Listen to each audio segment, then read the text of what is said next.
Você é empresário. Você faz gestão de conflitos na sua equipe, na sua empresa? O que é a gestão de conflitos? O que isso tem a ver com aumentar as suas retiradas? Vem comigo nesse vídeo, nós vamos falar um pouquinho de gestão de conflitos. Isso, se você fizer da melhor forma possível, isso é excelente para a tua empresa. Vem comigo. Executive Consultores, desde 2016, atingindo resultados. Estes dois gestores inquietos trazem mais de 40 anos de experiência empresarial, 20 em multinacionais e mais de 100 projetos pelo mundo. Inscreva-se no canal e transforme, você também, o seu negócio. Olá, nós somos a Executive Consultores. Eu, João Razini, juntamente com o meu amigo MH, nós somos dois executivos de multinacional e expatriados. E atualmente nós ajudamos os empresários a entender se o seu negócio dá dinheiro e se é possível dobrar as suas retiradas. Tudo bem, MH? Fala, João. Tudo jóia? Tudo na paz, você? Tudo bem, tudo tranquilo. MH, a gente vem trazendo tópicos e tópicos e tópicos e tópicos para os nossos empresários e aí a gente sempre tem aquela. O nosso foco é com que o empresário dobre as suas retiradas. E muitos dos tópicos às vezes falam, cara, o que isso tem a ver com dobrar a retirada? Nós precisamos falar do dia a dia da empresa. Quando nós chegamos numa empresa, quando nós vamos fazer uma consultoria, a gente precisa entender o todo. A gente precisa entender processo. A gente precisa entender o poder limitante, famoso gargalo. Né? E a gente precisa entender de pessoas também. Porque às vezes as pessoas limitam o aumento, a produtividade, o crescimento da empresa e, consequentemente, a retirada do seu dono da empresa. Certo? E é esse o ponto de hoje. Hoje nós vamos falar sobre gestão de conflitos dentro da empresa. Eu tive alguns gestores que faziam gestão por conflito. E é interessante isso. Né? Eles criavam a confusão, no bom sentido, para que juntos a equipe conseguisse ter uma solução. Tá? É um tanto quanto teórico, um pouco filosófico, mas era nítido isso. Tem um problema? Deixa eu criar um conflito para que... Um conflito bem administrável, né? Porque um conflito mal administrado também nós vamos falar sobre isso. Mas nesses gestores que eu tive deixa eu criar o conflito para que pensem de forma diferente, mas que juntos me deem uma solução. Né? E aí, voltando para a nossa consultoria, voltando para o nosso dia a dia de pequenos empresários, né? Isso também acontece. Isso também é um problema. Porque se você não souber fazer a gestão de conflitos da tua empresa, você não vai conseguir prosperar. Um exemplo de gestão de conflito, pensando numa linha, vamos dar por business aqui, né? Questão da linha de produção. A ponta vende, mas não tem a produção para produzir. Isso é um conflito. O varejo. Né? Eu não tenho estoque e eu tenho a ânsia de vender, porque o vendedor também ganha por comissão. Né? Então, são vários conflitos que existem e que é bom. Que é bom. Você deve ter outros exemplos aí, fique bem à vontade para me dar outros exemplos antes da gente começar a falar desse negócio. Acho que a primeiro que você respondeu agora. Mas conflito é bom? Se bem gerido, eu acho excelente. Normalmente a gente pensa que conflito é ruim. Exato. E a gente tem uma cultura de evitar conflito. Uhum.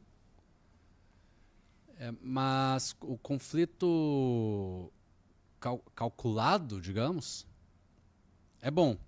Tem conflito que é bom, tem conflito que é ruim. Uhum.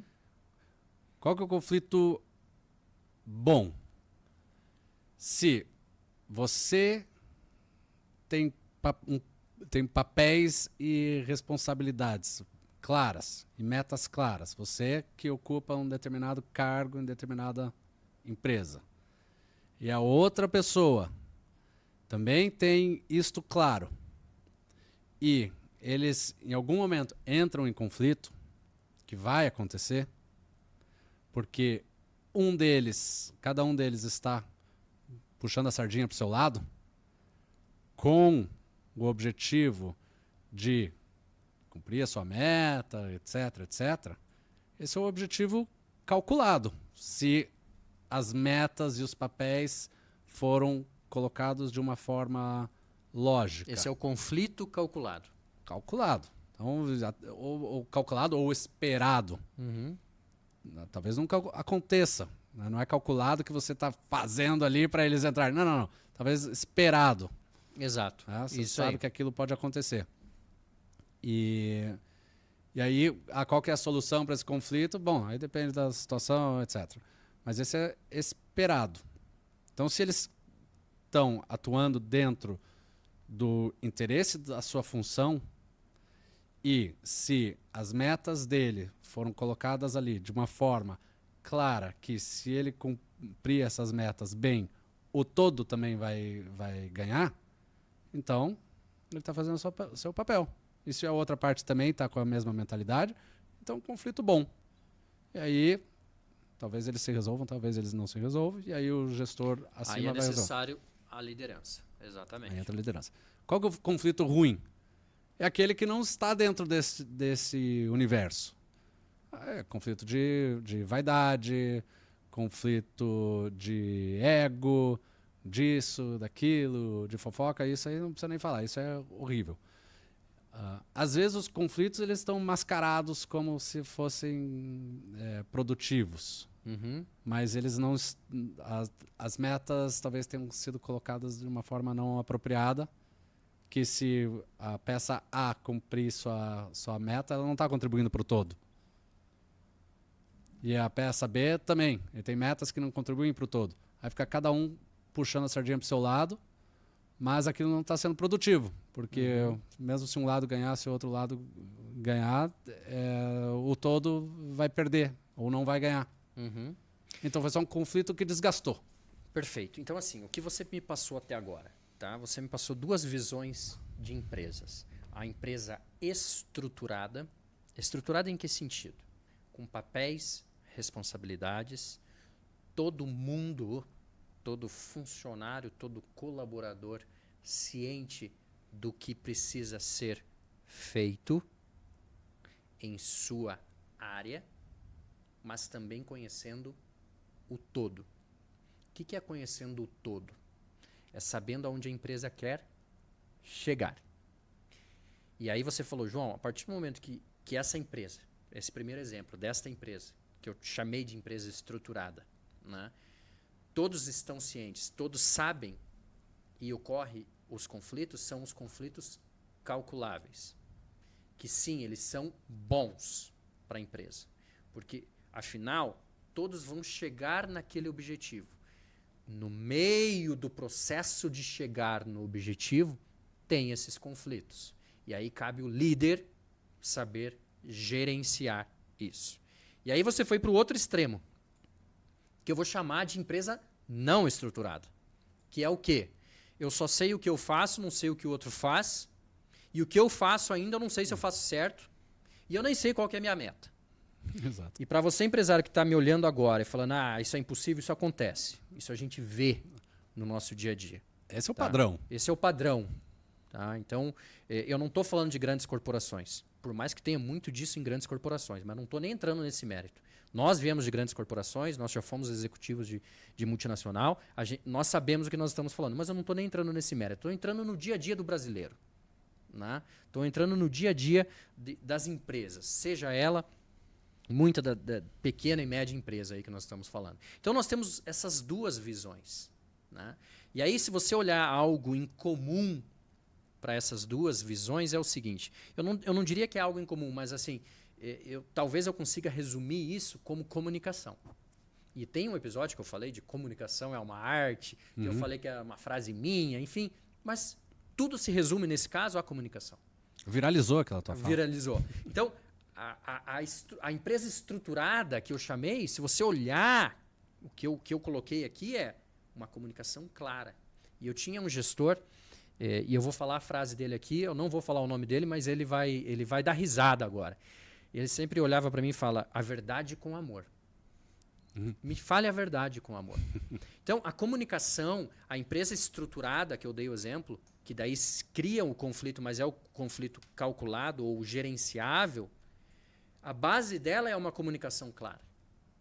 A base dela é deixar a empresa ciente de onde quer chegar e como vai chegar. E é aí que os gestores têm que gastar o seu tempo. Porque, afinal, quem vai produzir, quem vai fazer chegar naquele objetivo são os colaboradores. Então, hoje em dia, muitos executivos, agora indo para grandes corporações, muitos executivos de empresa, o foco deles muitas vezes é esse. É trabalhar nisso, é trabalhar na comunicação, é trabalhar, porque o conhecimento técnico ele é essencial. Mas ele sozinho também não vai te levar a nada. Então você tem que ter isso. E aí, olhando o outro extremo, que é a empresa não estruturada, que eu chamei, né, você tem que começar do básico. O que é o básico? É um dos tópicos que nós falamos aqui. Conheça o teu processo. Saiba onde você quer chegar. O que é saiba onde você quer chegar? Qual que é a sua meta? Né? Você está aqui hoje. Você está estruturado desta forma. Ah, não sei nem como eu estou estruturado. Então, comece do básico. Se estruture. A palavra se estruturar é conheça o seu negócio. Divida ele nas áreas básicas, vamos dizer assim. Geralmente é o quê? É a área de vendas, a área operacional e a área administrativa. Sim. Comece por aí. Dê o primeiro passo. Né? Deixa, antes de você complementar, pessoal, fique bem à vontade para comentar, colocar nos seus os comentários aí nesse vídeo, na nossa página do YouTube. Coloque qual que é o seu negócio. Qual que é o problema que você vê. Certo? Isso é importante para nós, porque a gente quer cada vez mais agregar o valor para vocês. E também, se inscreva no nosso canal, compartilhe esse vídeo com amigos, siga-nos nas redes sociais, que isso também é muito importante para nós. Vai lá, MH, desculpa. Isso, então, gerenciar conflito, a gente não está falando... A gente vai falar de um método, tá? A gente vai falar de um método como amenizar o conflito e como criar conflitos calculados ou esperados, certo?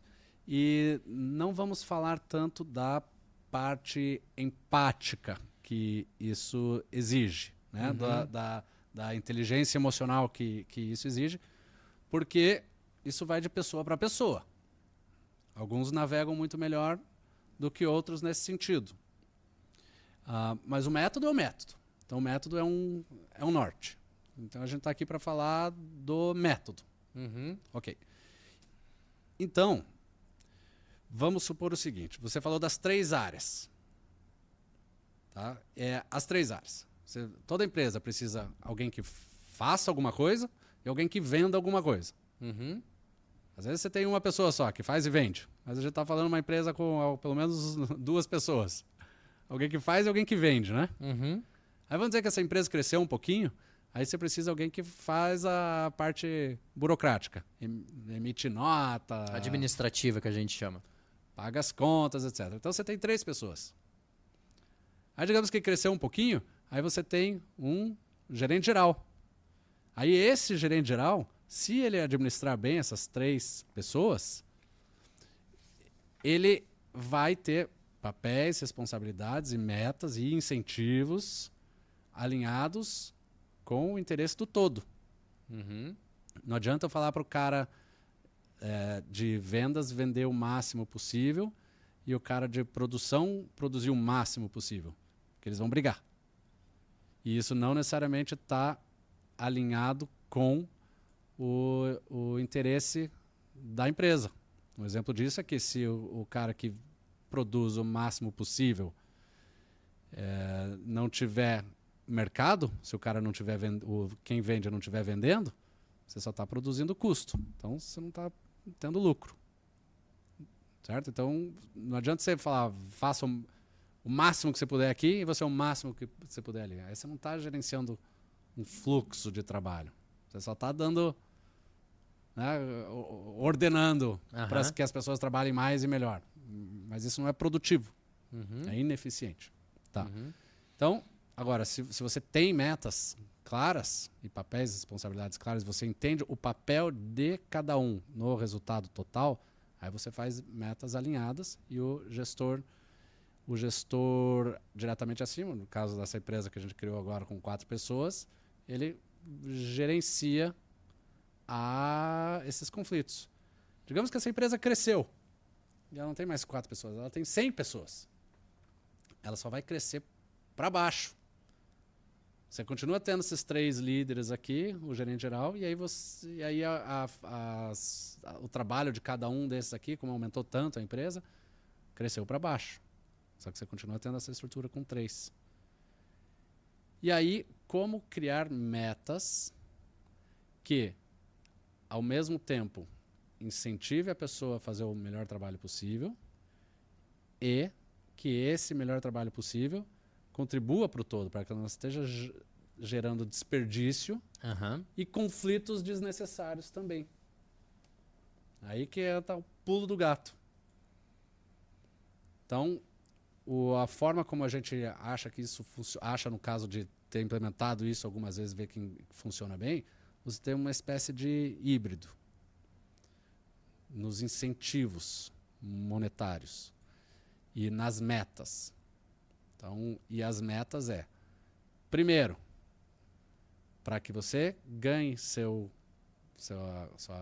premiação, seu bônus, o todo tem que atingir o resultado. Atinja a principal. A partir do momento que você atingiu a meta principal, você abre para você aumentar o seu bônus, vamos dizer, no subitem, na sub-área. Sim. Né? E aí você pode fazer uma meta por departamento, que tem que ser 2 ou 3, certo? Enfim, vamos entrar nessa questão agora. Exato. Mas, e aí depois você pode, se o departamento conseguiu cumprir, aí você pode ir na individual. E a individual você pode misturar por comportamental e por parte técnica mesmo, por produção, se a pessoa conseguiu produzir. Certo? E aí você compõe um incentivo ou um pacote de incentivos, de bônus, para premiar o comportamento que esteja alinhado com o todo. Exatamente. Então, olha só o que a gente falou até aqui, né? O conflito é bom quando ele é bem gerenciável, né? E para minimizar o conflito, o que a gente falou aqui, conheça o todo. Saiba onde você quer chegar. A partir do momento que você tem isso claro, que é essa tua meta principal que a gente acabou de falar, você consegue cascatear isso na sua equipe. Quando você for cascatear isso na sua equipe, lembre-se, primeiro você tem que atingir o todo, para depois você abrir para nesse caso a gente está chamando de bônus, aqui pode ser outra, né? Para sub-área. E com isso você vai minimizar conflitos. E ao mesmo tempo você vai ganhar esforços de todos para que chegue naquele objetivo principal, naquela meta principal. Por isso que nós começamos esse episódio falando, conflito é bom? E eu respondi, quando bem gerido. Porque quando ele é mal gerido, você tem desperdício de tempo, você tem dinheiro indo pro ralo, porque é desperdício não só de tempo, mas de dinheiro. Gente produzindo coisa que não deve ser produzido, só porque a meta dele diz que ele tem que produzir aquilo. Né? Então, se ele é mal gerido, o conflito, ele só vai te dar dor de cabeça. Ele só vai te dar dor de cabeça. Então, sim, eu acho que a resposta ele bem gerido e bem calculado, ele é excelente para a sua empresa crescer. E o que isso tem a ver com dobrar as suas retiradas? Eu tenho feito essa pergunta e você respondido. Eu vou fazer e eu vou responder. Oh. Isso tem tudo a ver. A partir do momento que você tem todo mundo alinhado e sabendo aonde quer chegar, a tendência é que você diminua desperdício, aumente produção, aumente faturamento e, consequentemente, aumente a sua retirada como dono de empresa. Exato. Exatamente. Você quer responder também? Vai. Não, não. Não. Queria falar outra coisa. Que a Vai gente lá. estava falando sobre bônus. Aham. Né? Porque o assunto encaminhou para bônus, mas por que foi para bônus? Porque a gente é da linha de me diga como você me mede e eu te digo como eu vou me comportar. Ou me diga qual o incentivo e qual a meta que você está medindo, você como gestor, e eu te digo o que eu vou fazer, se eu estiver bem intencionado e quero fazer um bom trabalho. Tá? Muitas vezes uma forma extra de você incentivar o comportamento que você quer é colocando dinheiro na mesa. Tá? Aí você consegue muitas vezes ter pessoas que estão realmente aí engajadas e um pouco mais, né, indo atrás daquilo com mais afinco, digamos. Mas não necessariamente precisa ser assim. E principalmente empresas pequenas e médias, elas ainda não têm uma estrutura nem gerencial, quanto mais de caixa livre para poder ficar pagando bônus para todo mundo. E às vezes não é nem questão do caixa, é gerencial mesmo, porque isso dá trabalho você gerenciar, calcular, fazer direitinho, É um pouco operacional, né? É trabalhoso você fazer certo. Então, às vezes o empresário fala assim, nem eu estou tirando dinheiro, porque eu vou pagar mais os meus funcionários que não estão fazendo direito o trabalho e tal, não sei o quê. Isso aí tem bastante. Mas ok, não precisa ser, a comunicação não precisa ser simplesmente no monetário. O diga-me como você me mede, que eu te digo como eu vou trabalhar, às vezes pode ser por perguntas. Se você faz uma reunião com o teu funcionário direto e você faz sempre as mesmas 3 perguntas, ele vai entender o que é importante para você. E ele vai... Em pouco tempo ele vai... é melhor eu começar a mostrar serviço nessas áreas aqui, porque são essas as 3 perguntas que ele vai me fazer. E só através das perguntas você vai conseguir o comportamento que você deseja. Você vai gerindo a pessoa sem ela perceber. Faz as perguntas. E aí, quando você faz as perguntas, eu volto naquela questão da comunicação. Você tem que saber fazer a pergunta. Tem que saber qual pergunta você quer fazer. Perfeito. E para isso você precisa conhecer o todo. Certo, MH? É isso? Mais alguma coisa? Não, acho que não. É isso aí. Perfeito. Pessoal, mais uma vez, obrigado pela audiência de vocês. Compartilhe esses vídeos com família, amigo. Siga-nos nas redes sociais, que para nós é um prazer incomensurável em estar aqui e fazer isso para vocês. Tá bom? Até mais. Até a próxima.